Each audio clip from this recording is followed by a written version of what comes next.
you really want me on the team. What's your approach to recruiting? You want first place, come play with me. You want second place, go somewhere else. Like I would watch Magic play. I'd watch Michael play.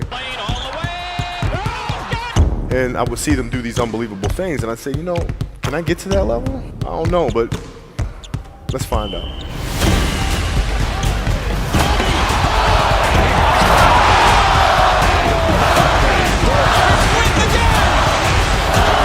That's why he's the best player in the game. Everything was done to try to learn how to become a better basketball player. Everything. And so when you have that point of view, then literally the world becomes your library to help you to become better at your craft. So because you know what you want, the world's giving you exactly the information you need to become better at it. Because you know what you're looking for. So many guys tell stories about your work ethic. Yeah. What was really your work ethic like, and for how long did you stay disciplined? Well, I mean, every day. I mean, since 20 years. I mean, it was an everyday process, and trying to figure out strengths and weaknesses. For example, jumping ability. Man, my vertical was a 40, it wasn't a 46 or a 45. My hands are big, but they're not massive. Right? So you got to figure out ways to strengthen them so your hands are strong enough to be able to palm a ball and do the things that you need to do. Quickness, I was quick, but not insanely quick. I was fast, but not ridiculously fast. Right? So I had to rely on skill a lot more. I had to rely on angles a lot more. I had to study the game a lot more. And but I enjoyed it though. So like from the time I can remember when I started watching the game, I studied the game, and it just never changed. It's a good separation for me, emotionally, to be able to put myself in a place where at practice or when I'm training or during games, I switch my mind to something else. I switch my mode into something else, right? For me, it's the equivalent of Maximus, Decimus, Meridius, and Gladiator picking up the dirt, smelling the dirt. It's go time, right? So that was my mental switch. It was like an actor getting ready for a film. You got to put yourself in that cage. When you're in that cage, you are that character. And then when you leave there, it's something completely different. But when I'm in that cage, bro, don't touch me, don't talk to me. Just leave me alone. How did you get mentally and emotionally so strong where it doesn't bother you? Well, you got to look at the reality of the situation. Like for me, it's not, you kind of got to get over yourself. It's not about you, man. Like, okay, you feel embarrassed. You're not that important. Like, get over yourself. That's where you go. Get over yourself, right? Like you're worried about how people may perceive you, and like you're walking around and it's embarrassing because you shot 5 air balls. Get over yourself, right? And then after that, it's okay, well, why did those air balls happen? Got it. High school, year before, we played 35 games, max, right? Week in between, spaced out, plenty of time to rest. In the NBA, it's back to back to back to back to back to back to back. I didn't have the legs. So you look at the shot, every shot was online, but every shot was short. Right? I got to get stronger. I got to train differently. The weight training program that I'm doing, I got to tailor it for an 82-game season so that when the playoffs come around, my legs are stronger and that ball gets there. So I look at it with rationale and say, okay, well, the reason why I shot air balls is because my legs aren't there. I go, well, next year they'll be there. That was it. Done. Were there some names that you looked at and says, these 3 guys are as crazy as I am?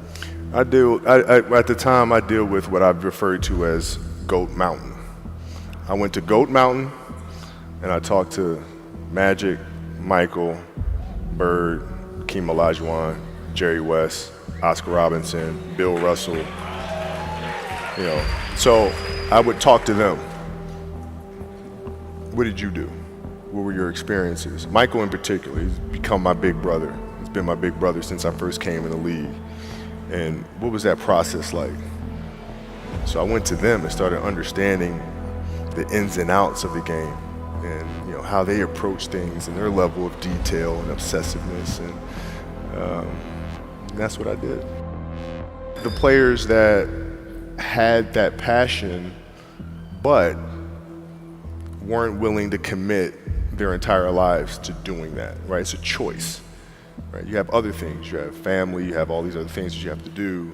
The game can't really be your number one priority. And so I was looking at that like, man, this is gonna be fun. If I'm buddies with you from high school, if I'm a cousin of yours, what happened to our relationship? How did that gravitate when you went into the league and you're determined to become the greatest, or you're determined to become one of the greatest? What happens to our relationship? Well, it suffers. It does suffer. Oh yeah. Okay. Yeah. And you understood that. You were okay yeah. with that. Well, yeah. And the people that love you, like friends and family, like they know that about you. Got it. So they let you be you. And when you reconvene, you pick back up where you left off. Mm-hmm. But make no mistake about it, everything in between is lost, right? So those long-term relationships, the commitment of time of, taking vacation. Like I see a lot of players take vacations with other players that are close friends. And they'll just take vacations just to take vacations, or just hang out just to hang out. Like I never did that. But it was a Why not choice. though? Why didn't you do that? Well, because when I retire, I didn't want to have to say, I wish I would have done more. I don't want that. I don't want that. You got a lot of people paying their hard-earned money to come watch you perform. Perform. It's your job to be in shape. It's your job to be strong enough to perform at that level every single night. And as a competitor, I'm not ducking shit. Like it's not, oh my God, my back hurts, I'm sore, we got to play Vince Carter and Toronto Raptors tonight. We actually had this happen. We had a game against Toronto in 2000, and Vince was tearing the league up. My back was jacked. But like the perception of that, like what? Kobe's missing the game against Toronto and Vince Carter because my back was really spasming. But people will be like, what? Oh, he's ducking Vince. Excuse me? No, I don't think so.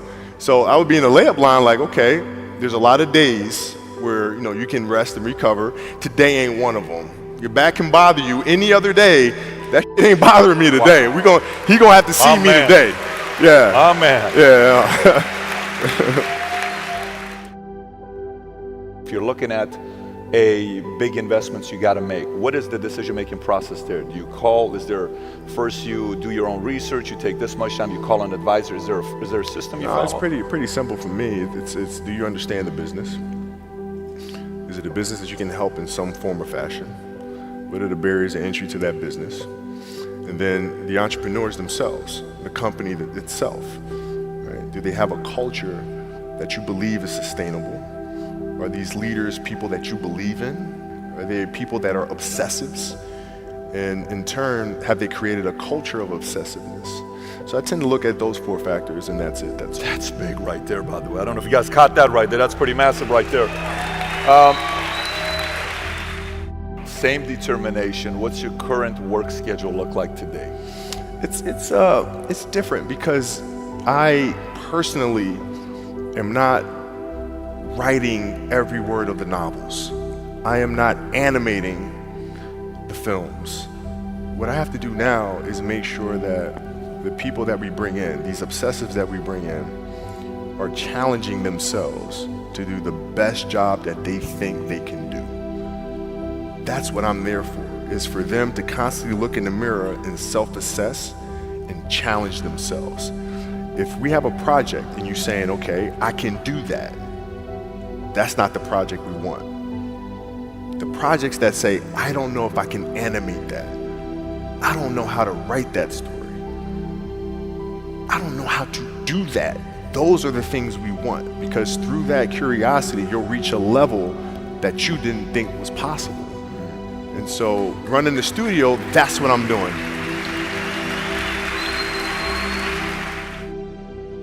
You're playing against the Golden State Warriors. Score is 107-109. You guys are close to getting into the playoffs. You know exactly what happens in the game. You go up, you're about to take your shot, and then all of a sudden, boom, Achilles happens, right? He went and hit the free throws, and then you walked off the stage. Yeah. And you got the surgery done.